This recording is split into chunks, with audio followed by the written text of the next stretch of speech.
decided on the name No Face ASMR, under the intentions of not showing my face. I just thought that would be a fun little catch to it. Anyway, I've been reading, or just started reading, a book called Scythe. Very good so far. I got it today. I'm about 70 pages in. Definitely recommend it. I decided to go with the hardcover because I'm anal like that, and I like it to have nice things. You are probably wondering why there's a Reddit screen. So I was hoping that I could go in and search Scythe book fans. Perfect.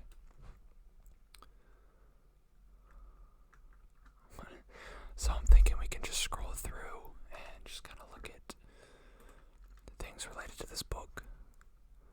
What do you do if a scythe knocks on your door looking like this?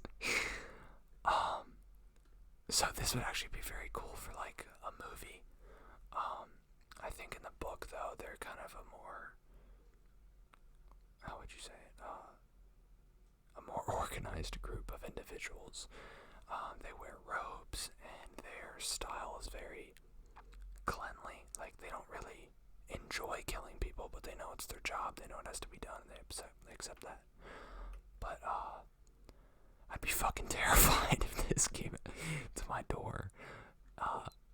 Yeah, because you don't, in the book, you don't know if you're gonna die, and so you don't really know. Like you're just eating dinner, and then all of a sudden something knocks on your door. It could be a scythe, and the catch to this is like, what if it looks like that? That looks like an ad. I'm gonna try and not look at too many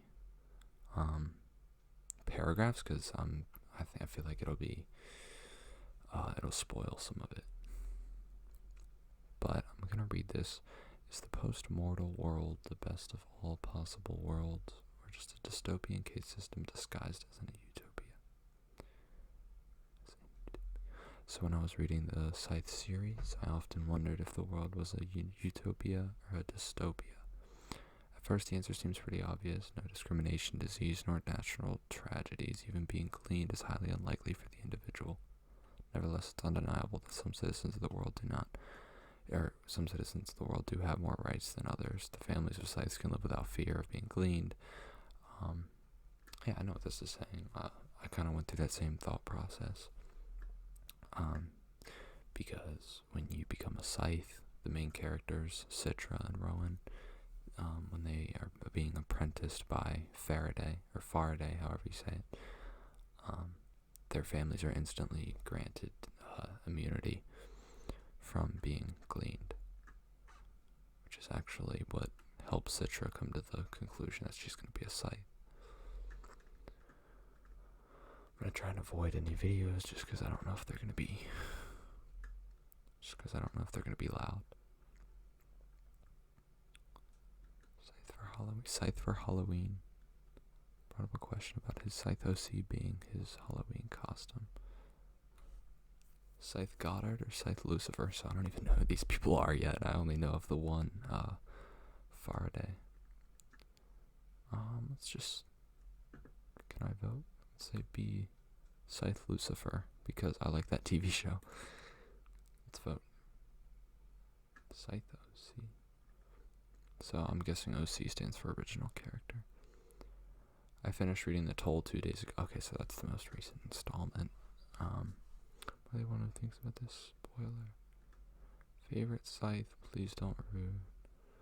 So it looks like we're introduced throughout Curie. So at the end of every chapter, we're given an entry from H.S. Curie's journal. And Scythe Curie, so I'm going to guess she's a Scythe. Faraday is our main Scythe, so this is the one we first are introduced to. And then it sounds like we're introduced to these throughout the book. I'm going to go with Faraday. I don't even know who these people are yet, but I kind of align with his character in the sense that if I was in that position, I would do it as morally centered as possible. He kind of, and what they're supposed to do is be morally centered about it, just kind of like respectful of the essence of death. And Faraday definitely doesn't take it lightly. He's definitely experienced, so he doesn't show as much emotion when taking life as others. But I just kind of like how I like his character. We'll go ahead and vote. So it looks like Faraday is the favorite too. So I'm going to guess he's probably going to be a protagonist along with Citra and Rowan. Unpopular opinion. I love these. So I just joined this forum, and for the most part, I'm not sure if many people have brought this up or really agree with it. I do not like the relationship between Citra and Rowan. Now, I'm hoping that they get together. Normally in like a dystopian book like this, I don't really like romance. I don't really like romance in the first place, but this is kind of an intriguing story or subplot. I'm not going to read any more of that. Could they become enemies or so I'm not going to read any of that. I don't want to get spoiled. What gender did you imagine the Thunderhead? The Thunderhead is genderless, but for me I couldn't help but see it more. So the Thunderhead, it actually sounds like the way it's been described so far where I am at is it's an AI and it's kind of like a cloud. I don't know how you can genderize the Thunderhead, but I'm not sure. I'm going to say this one. Oh, let's go back.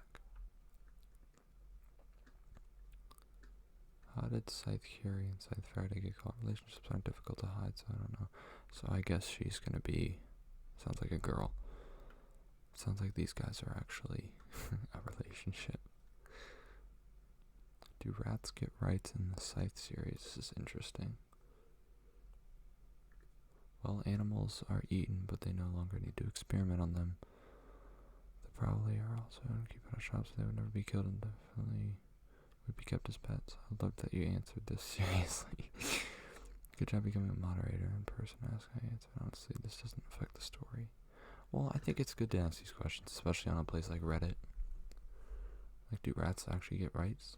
I have some questions of my own. Maybe I'll type one out. Now, I'm actually not very used to Reddit. I don't use it very often. Create a post. Alright.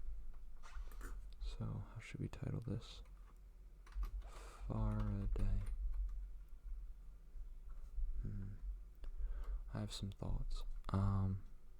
You know what? I think I'm going to wait until the end of the book. I'll keep you guys posted. Because it could be... My question could... Oh, yep, Discord. Oh no, I lost it. There we go.